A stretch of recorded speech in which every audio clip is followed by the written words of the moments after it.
Chapter 39. Kimmy Merrow's body was breaking down. His heart threatened to give out with every passing second, and probably would have already, if not for a cocktail of drugs that kept his adrenaline high and numbed the pain that came from his illness. His cells were being eroded from the inside out due to the invasive chakra of the Jinchuriki, only to be regenerated thanks to properties of the natural energy coursing through the cursed seal that Lord Orochimaru bestowed upon him. But they wouldn't last. They were only temporary measures to keep his ailing body moving, borrowed time at best. It would run out, and then he would die, the flames of life snuffed out like a candle. Knowing that, he rose to his feet and stared down the Jinchuriki sporting three tails now. The boy's cloak was bubbling on the inside, a violent maelstrom of corrupted chakra that steamed the air and blighted the land. To pierce it, he would have to use the densest weapon in his arsenal. The moment that the Jinchuriki tensed, he sunk himself into the nearest bone and became one with his surroundings. In that state, he was aware of everything that went on in his domain, the forest of bones with their roots deep within the earth. Safe from the chakra claws that caused the ivory spire he'd taken refuge in to wither away, after he shunted himself into a different one, Kimmy Merrow crafted a lance of the densest bone that he could from his palm, spiraling it around to compact as much mass as he could into as little space as possible. Then he jettisoned himself towards the backside of the younger shinobi, a streaking blur of gray and white.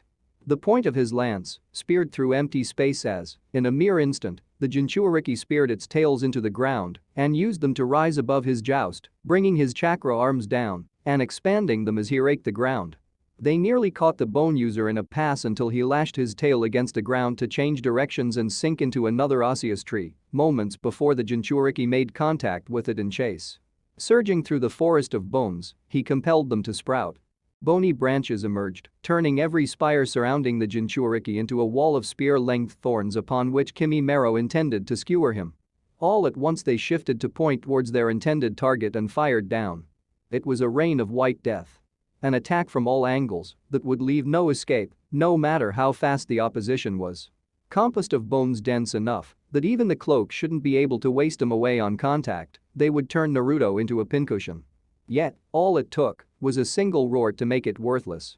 Backed by the increased chakra reserves, the bestial roar became an expanding shockwave of sound and air that served as a physical object. It scattered the rotted earth, toppled the ivory spires, and sent the raining spears astray from the Jinchuriki sitting at the bottom of the crater that formed, shifting his head back and forth in search of his foe. Then the feral instinct screamed of an impending attack. The boy's tails lashed out towards the threat coming from behind. They ended up smashing ones of the toppled bone spires that had been launched towards him.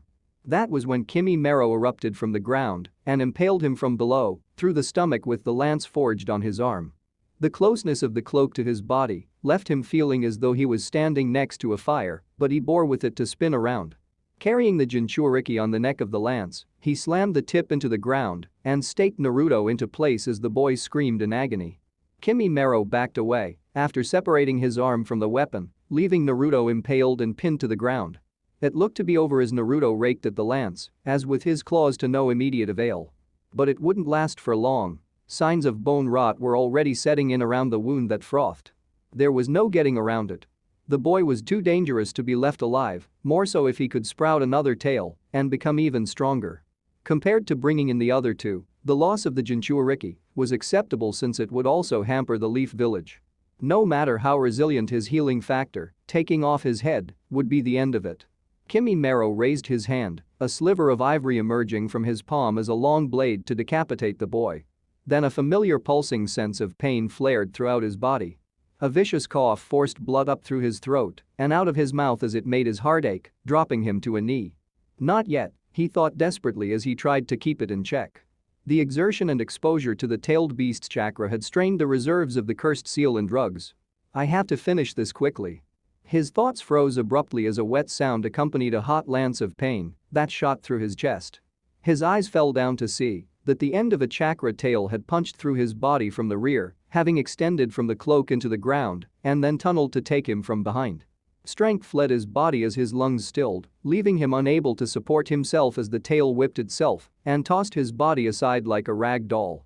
He came to a stop on the ground, unable to breathe as his ruined lungs failed to function. The transformation of the cursed seal wore off, melting away to leave nothing but his pale body. The gaping hole in his torso didn't bleed, but instead a dark and cancerous blemish spread out from the wound. Not that he could feel it. Or feel anything really. In an instant after the pain, even before he'd been flung, a cold numbness spread across his body that was devoid of strength.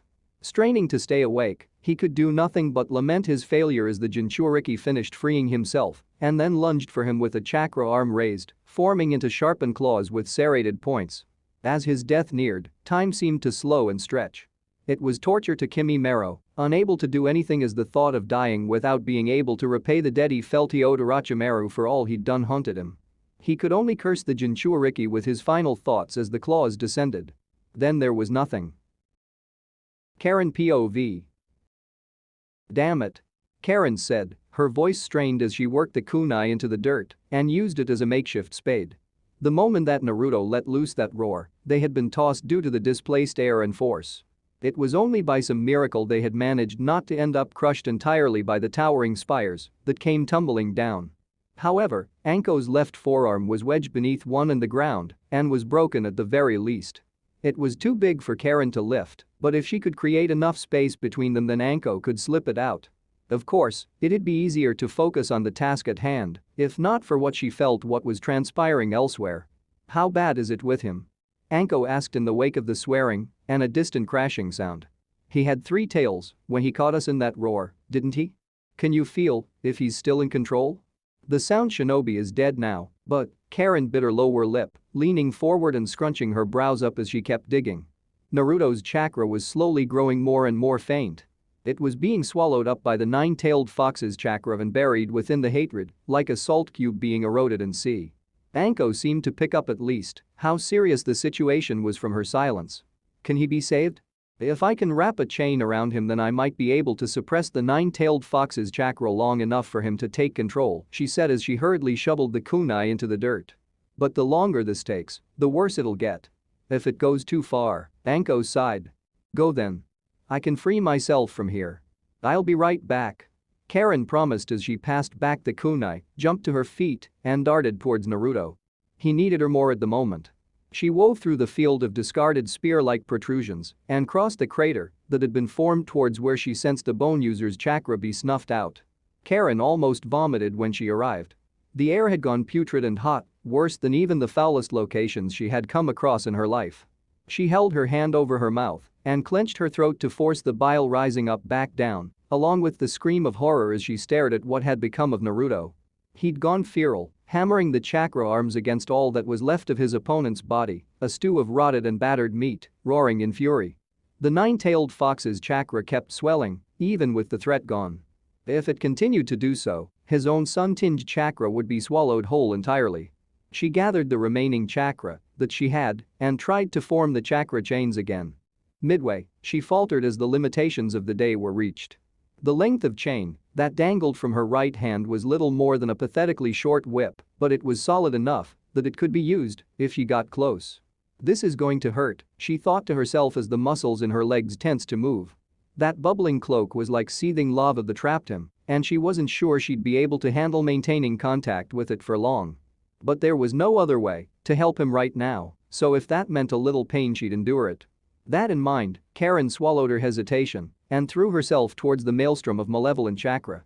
It was oppressive, battering at her flesh and mind as the air grew hotter the closer she got. She wrapped the chain around her forearm and placed it in front of her to try and see if it had any effect, but nothing changed and wouldn't unless she made contact with the cloak. Naruto, she called out as he continued to pound at the spot where the bone user had died. Calm down. The pounding stopped as he turned towards her. His eyes were now completely red like dying stars, sections of his skin peeling off to expose the muscle beneath the surface. The tails began to shift and close in around her, perceiving her as a threat to snuff out like the one before. Karen barely managed to get away from the first one with a graze to her side, and that felt like it had burned her there. The second one tried to sweep her away, but she narrowly avoided it by flinging herself forward and onto the ground. That left the third to try and crush her, forcing Karen to bring her arm with the chain wrapped around it in defense. It popped on contact with the chain, unraveling and pulling back before reforming itself. It's me. She called out to him again. This time she felt his chakra respond within the maelstrom. It's Karen. The tails that were getting ready to attack her again stilled. Get away. The two chakras' signatures began to fluctuate now as he tried to regain control.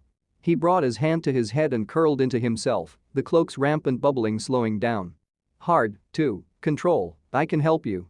She ran forward while the tails were under control, closing the distance to where she felt like she was burning alive. She ignored the pain as she felt his control waver. Just hang on a little longer. Stop. The chakra itself slinked out to stop her. It lashed out in the form of writhing tendrils, despite Naruto's efforts to suppress it. Stay back. Karen unfurled the length of chain from around her arm and used it as a whip to strike down the acrid tendrils where she could as they stood in her path. Contact with the small tendrils was enough to make the chakra compassing them disperse. But the numbers were too great as they struck her body in retaliation and seared where they touched, flesh and clothes alike. Ah! She couldn't keep her voice in check as the pain mounted with the lashes. Each spot blossomed with pain that sank deep and took root.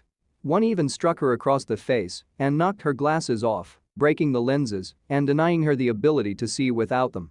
But Karen could still perceive it all with her mind's eye, allowing her to make out Naruto still struggling to regain control and keeping it from doing worse. That drove her to keep pressing ahead. She wasn't going to let him lose himself to the fox sealed inside of him, not when he went that far to save them. Pushing through the pain until he was finally within reach, she lunged for him. There was a flare of unholy agony as the boiling cloak of chakra withstood the chain's attempt at suppressing it on mere contact. But she managed to guide the chain around him and pulled it with her other hand, successfully forming a loop around his stomach and sealing off the source from where it all bubbled up. The nine-tailed fox's chakra was sealed away once more, leaving Naruto to collapse unconscious.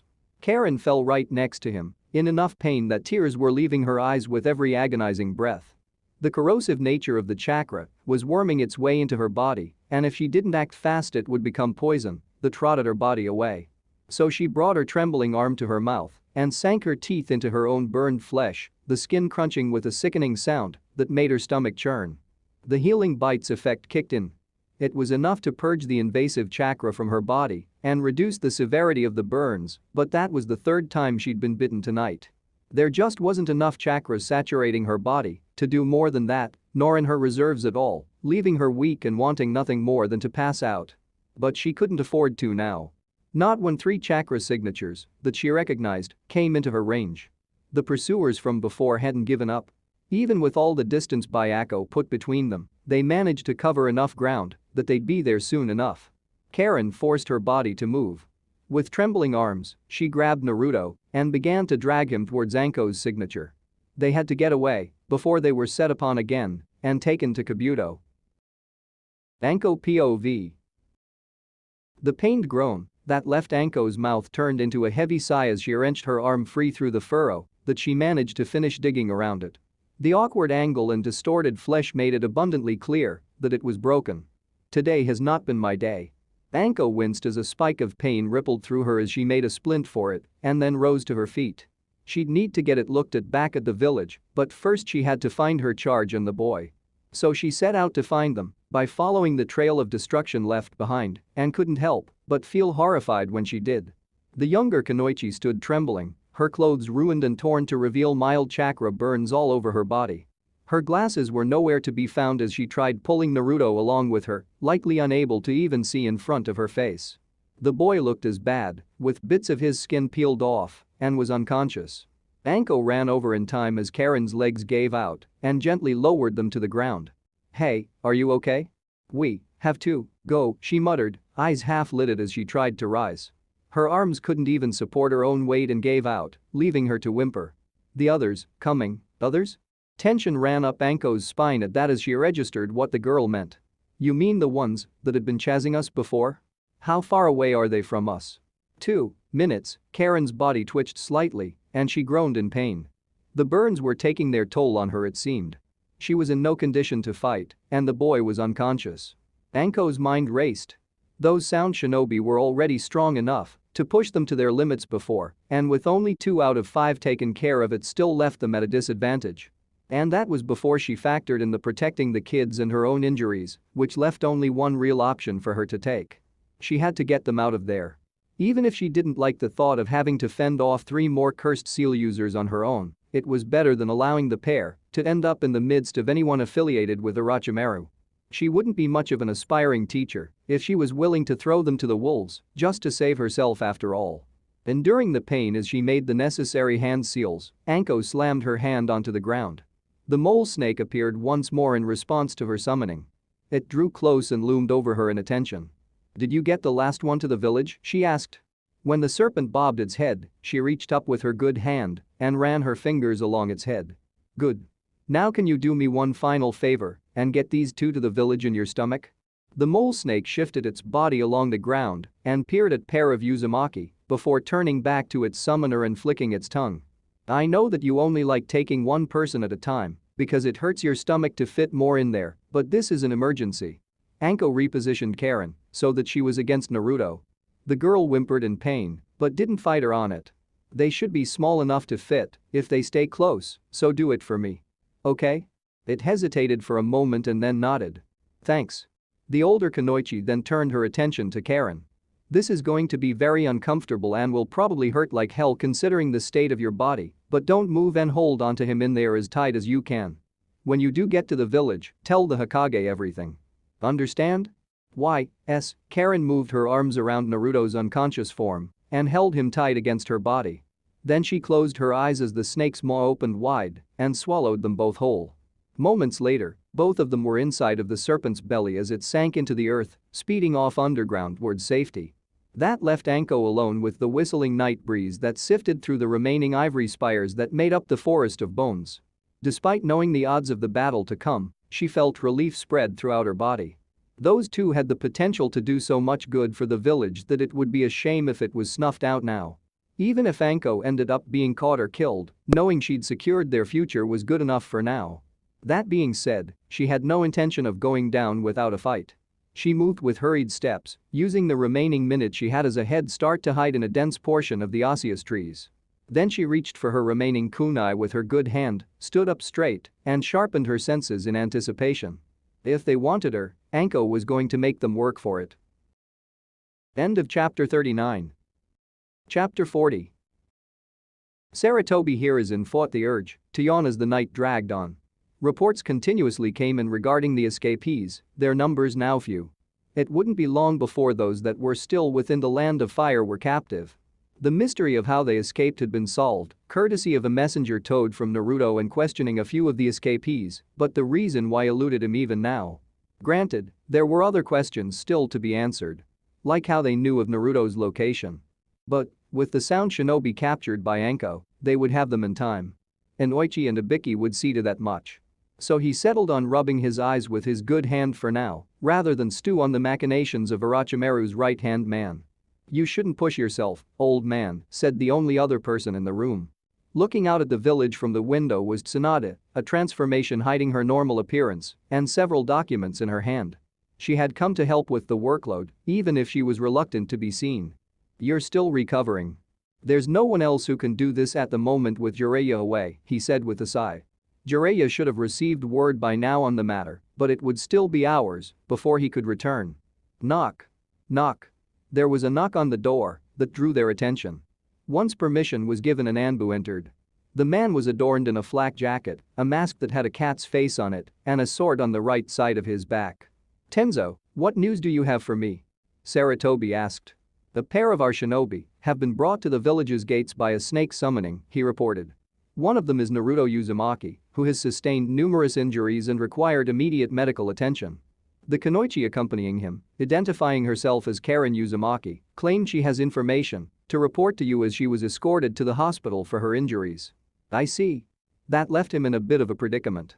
He shouldn't leave his post in the middle of things as they stood, but the information that she held could prove vital.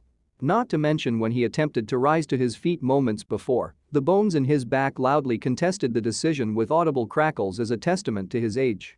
"Guard their room and ensure that no one enters for now, Tenzo. I'll have someone sent along shortly." As the Anbu departed from the room with haste, off to accomplish his task, the Hokage turned to Tsunade. She picked up where he was going without the need for words. "You want me to go?"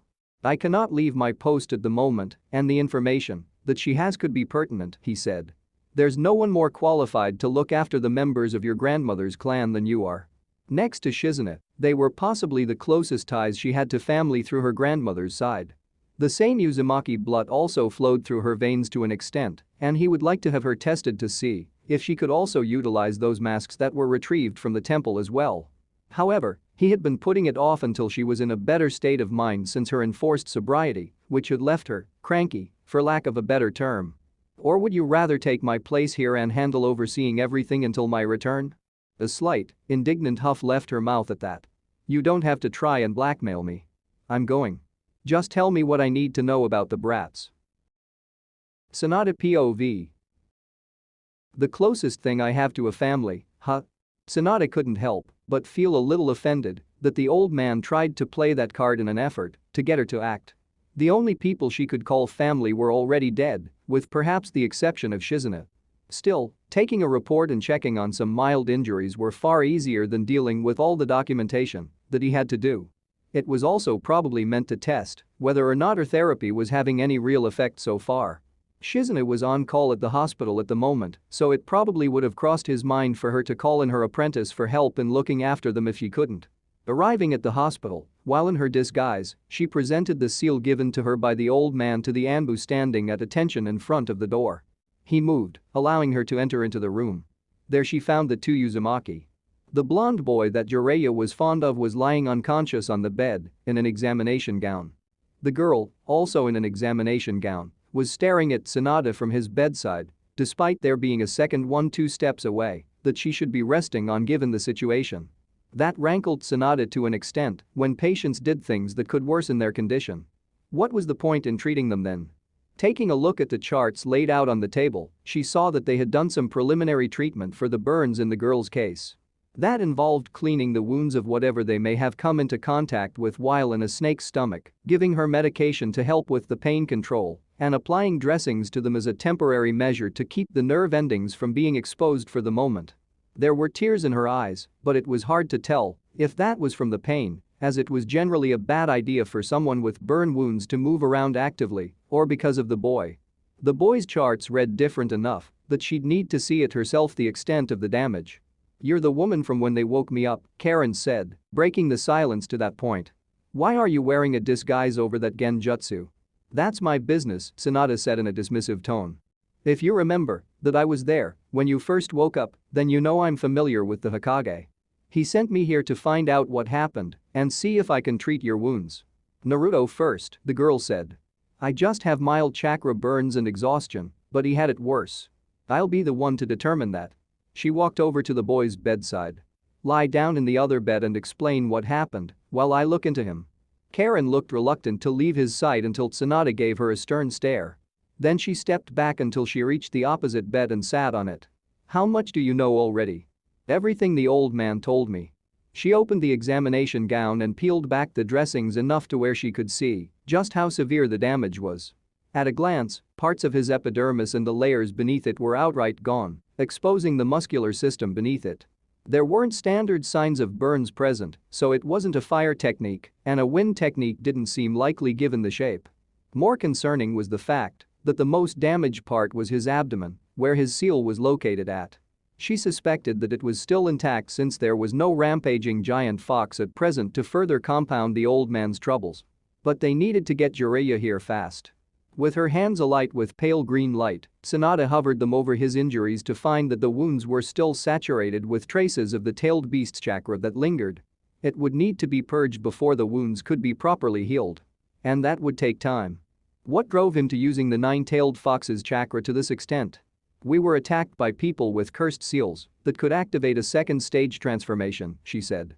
One of them could use their bones as a weapon, and he was too strong. Naruto brought out a tail to fight him, but he had to go to 3 when the bone user went to a second-stage transformation. It would have gone further if I hadn't stepped in at the last moment, but his body was like that. Well, he doesn't seem to be getting worse, but they're probably going to have to keep him under to prevent him from feeling any pain until Jiraiya can get here to check on his seal. Replacing the dressing, Sanada moved over to Karen and had her lie down so she could check on her injuries. How did you stop him? Earlier today, my overseer and I discovered that I could create chains of chakra, she said. They somehow seal foreign chakra. Then we got called out to go on the search and everything went wrong. I had to get close to stop him and then bite myself to heal, but there was nothing left in me. We only got away because she stayed behind after her summoning swallowed us. You have to send someone to get her before they take her to Kabuto. Do you know why they came after you? Sanada asked while checking on the extent of damage to her body. The girl's burns looked mild, but from how she was talking they were far more severe until she healed herself. They could be treated relatively easily, at the very least. You're the only ones who were actively attacked from the sound of it. I don't really. All I know is that they didn't want us dead, Karen said. They wanted us alive, so they kept trying to cripple us. We sent one of them tied up to the village. Did you learn anything from her? T&I is handling that as we speak. Sanada hovered her hands over Karen's bite marks to see if they were possible to heal. It seemed like, even though she could heal herself to where the damage done would heal to good as new and wouldn't produce scar tissue on its own, the marks were permanently imprinted through them upon being used as a medium to heal the rest of her body. It was fascinating from a medical standpoint, but for now that could wait. She needed to tell the Hokage about what she learned. Naruto POV. Pain stung at Naruto as he woke up, only for the glare of sunlight leaking through the blinds of the room to spear into his eyes. He screwed his eyes shut and turned his head away from it on reflex, his thoughts sluggish as his mind felt like it was cloudy. Slowly opening his eyes again, he took in the details of his surroundings and realized that he was in a hospital room. How did I get here? As he focused on that question in his mind, the memories bubbled back up to the surface in vivid flashes. He could recall the pain of being pierced, the seething hatred and strength coursing through his body like a raging river, and how he fought to keep himself above it and regain control as the cloak attacked Karen and she threw herself into it. Kari dryness clawed at his throat as the hoarse words tried to come out, leaving him coughing violently. He churned his tongue against the roof, an inner lining of his cheeks to soothe it, swallowing whatever saliva he could, but it wasn't enough. A soft moan reached his ears from the blinding light that he turned away from, a rising shadow being cast over his head. Naruto? Are you awake now? He forced his head to turn around and see that Karen was in a chair by his bedside. Her red hair was disorderly and her eyes were droopy as she rubbed them. But she was alive, which lightened the weight he felt in his chest. Thank goodness you're awake, Karen said, a soft smile on her face filled with relief. You've been out for about 2 days now. How do you feel? He tried to speak, but the cough came back. Oh, she said that you might be thirsty if you woke up today. I'll get you some water. Karen immediately fetched him a glass of water and supported his head upwards so that he could drink it enough to ease the dryness in his throat. Better? Yeah. He sighed as the cool water brought clarity as she laid his head back down on the pillow. He tried to move his body only to find that it was non-responsive. The signals were being sent, but his body felt too weak to respond. When he tried to mold chakra, he found that it was cut off as well. Why can't I move or feel my chakra? They said that you had pushed your body a bit too hard and wanted to make sure that you could heal properly, so they needed to seal your chakra flow. She placed her hand over his stomach, above the examination gown. Jiraiya-san came in yesterday and did this thing, where his fingers were alight with chakra, pressing it to your stomach seal. He said it would block off the chakra from the 9-tailed fox and then drew another one to leach out the rest so they could properly heal you, but stated it would leave you unconscious for an additional day. They sealed it? Now that he thought about it, the feeling was similar to when the snake bastard had screwed with his seal in the forest of death. But, more than that, he remembered why they would do so. It made his expression slough off from one of relief to sorrow. I hurt you, didn't I? That wasn't you, she said, her tone soft and reassuring. In fact, if you hadn't been trying so hard to keep it under control, I wouldn't have been able to help you. And it's not like I was hurt that badly. They healed me right up while you slept, but they wanted to keep me in for observation. I still shouldn't have used it, he said. I was so angry after he stabbed you that I lost it. After that it just kept pushing me to go further. I didn't want to go to 3 Tails because I wasn't sure I could control it. But if I didn't? Naruto, you didn't have a choice. She moved her hand down towards where his was, and her fingers closed around it. Even the Hokage agreed. The old man came by? She nodded. He had someone look into my memories to share them with him and Jiraiya-san and that woman they were with. They said that the bone user was a member of some kind of clan from the land of water that was supposed to be wiped out. Those people from Sound killed Anbu officers and he was stronger than them. So they agreed that you didn't have a choice. If anything, I was the one who couldn't do enough. Her smile faltered, and her shoulders fell as she lowered her head, hiding her eyes. I had to be protected by you and Anko-san, and it led to you relying on the nine-tailed fox's chakra while she sacrificed herself so that we could get away.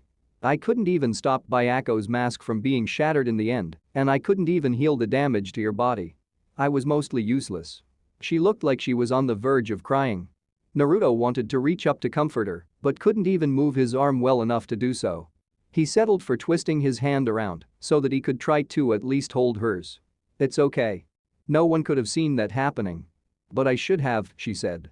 I should have known Kabuto would come after me, but I didn't, and he crippled me for it. He got around my mind's eye and left me helpless the majority of the time. The only reason it wasn't a repeat of what happened during the invasion was because the chakra chains I found out how to make not even an hour before we got called out. Even then I had to be carried and protected the entire time because of the stupid seal placed on me. Naruto blinked at that. Chakra chains? She cupped her hands and a golden chain emerged from her palm. I'm not really sure what they are. I was just trying to make chakra threads and they assumed this form. The only thing I do know is that they can interfere and inhibit chakra. The more accurate name is adamantine sealing chains, a voice piped up from the window. Karen turned her body and stepped out of the way so Naruto could make out that it was Jiraiya standing outside the window. When did he get there? Adamantine sealing chains? Karen held the chain up towards him. Did you and the Hokage know that I could do this then? We couldn't be sure, Jiraiya said as he entered the window and started walking towards them. It's a very rare trait found in some members of the Uzumaki clan's chakra, who are scattered as is. The only user I've ever met was Naruto's mother, who was proficient enough with them that she could create a barrier that isn't easily breached. That and the nature of her chakra was the reason that she was brought to the village in the first place. The Toad Sage came to a stop in front of the bed and addressed Naruto. How are you feeling, kid? I can't move well, but other than that I'm fine, Naruto said, his thoughts partially on what was said about his mother. There was a story there that Naruto wanted to know about. The way he spoke implied that his mother had something special inherent to her beyond working on his seal. That's good, all things considered, he said. There's a lot we need to talk about involving both of you, so I'll start with the bad news first. As of this moment, neither of you will be allowed to leave the village's territory until further notice. End of chapter 40.